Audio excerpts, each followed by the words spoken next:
J'ai suivi en fait ce qui s'est passé à Paris, le traquenard qui a été mis en place par les forces de l'ordre, où il s'agit en fin de compte de les bloquer systématiquement, des gazés, et j'en passe, jusqu'à passer en fait certains points qui étaient un peu stratégiques. Et j'ai vu à nouveau un gamin perdre sa main. Dès le début de la manifestation, il y a eu une main de déchiquetée et deux personnes blessées par les flashballs, dès le départ de la manifestation. Ces personnes, quand elles intègrent la police, elles se disent vouloir être gardiens de la paix, rendre service, avoir un métier qui soit juste et passionnant. Exister, être soi-même, c'est être soi-même en toutes circonstances.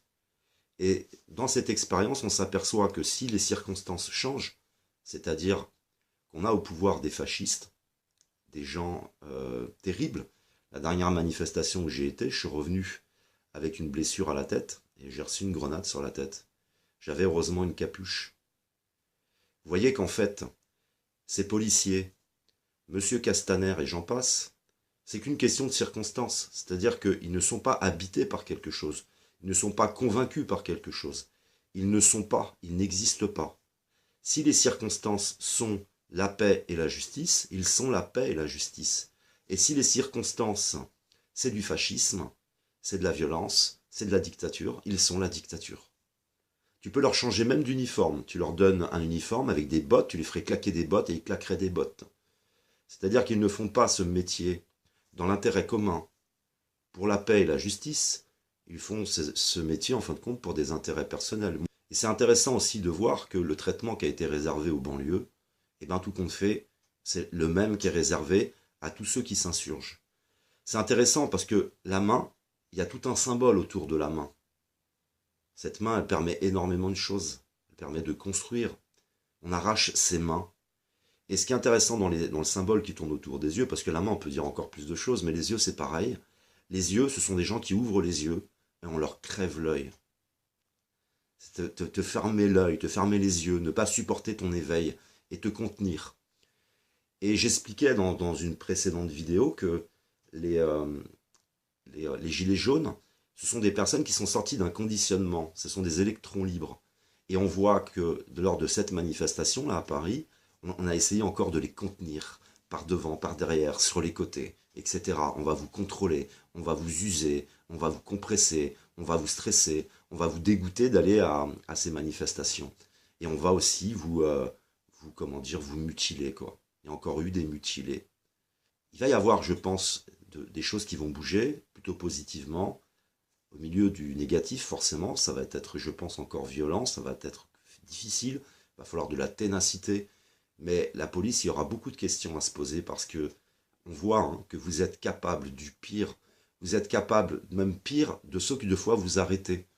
Parce que arrêter un type qui vole une banane pour le mettre en prison, les SDF par exemple, il y a eu des cas comme ça. On arrête des gens, on les met en prison pour pas grand-chose, mais regardez-vous ce dont vous êtes capable. Vous êtes capable de bien pire. Vous voyez bien que vous ne représentez pas la justice en fait. Vous ne la représentez pas, absolument pas. Vous n'êtes même pas capable, tous ensemble, la police, de vous réunir et de dire non, quoi. Non, on ne veut plus. Ce n'est pas ça, notre métier. Vous n'en êtes même pas capable. Et ce que j'aime dans les Gilets jaunes, c'est que les Gilets jaunes, c'est pas une personne qui pense. Il n'y a pas de leader charismatique. Il y a un ensemble de personnes qui sont comme un ensemble de neurones et qui forment une forme de cerveau qui est toujours dans l'adaptabilité, dans la créativité, qui interagit de façon admirable, qui rejette les politiciens, qui rejette les personnes qui essayent de s'accaparer le mouvement, et qu'on voit que la police, en fin de compte, il y a pas de, ils sont habités par rien. C'est pas vrai. Vous êtes là, vous êtes comme nous, quoi. Vous êtes des chômeurs, vous avez trouvé un boulot, ça vous donne un peu de pouvoir, on vous file un flingue et un uniforme, et vous êtes prêt à tout pour pas le perdre, ça, quoi. Vous êtes prêt à tout pour pas vous retrouver dans la situation de ces 10 millions de personnes qui sont dans la pauvreté, de ces 500 personnes qui crèvent dans la rue, de ces 200 000 personnes qui survivent dans la rue avec des enfants. Tout ça, vous n'en avez rien assuré. Vous n'êtes pas des gardiens de la paix. Vous n'êtes pas des gardiens de la paix, c'est pas vrai. Vous ne préservez aucun équilibre, vous n'avez aucun bon sens. S'il y en a 10 qui font un truc, vous le faites aussi, quoi. Vous n'avez aucune individualité. Je ne parle pas d'individualisme, hein, mais savoir une pensée un peu individuelle et avoir du courage. Vous êtes là, je vous vois dans les images, parce que j'ai été à toutes les manifs sauf celle-là. Et dans toutes les images, vous voyez marcher comme ça. Vous êtes dans l'animal, hein, vous êtes dans le corps, dans la pulsion. Vous jouez les mecs solides, les mecs courageux. Mais c'est pas ça le courage. Le courage, c'est pas de suivre tous les autres.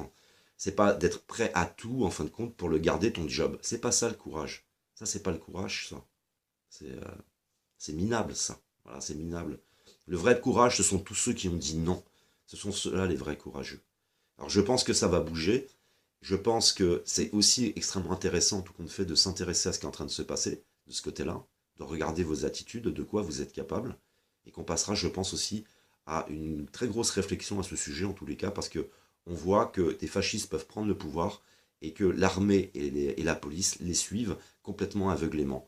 Et c'est aussi des questions à se poser sur l'organisation future pour que ce genre de choses n'arrive pas.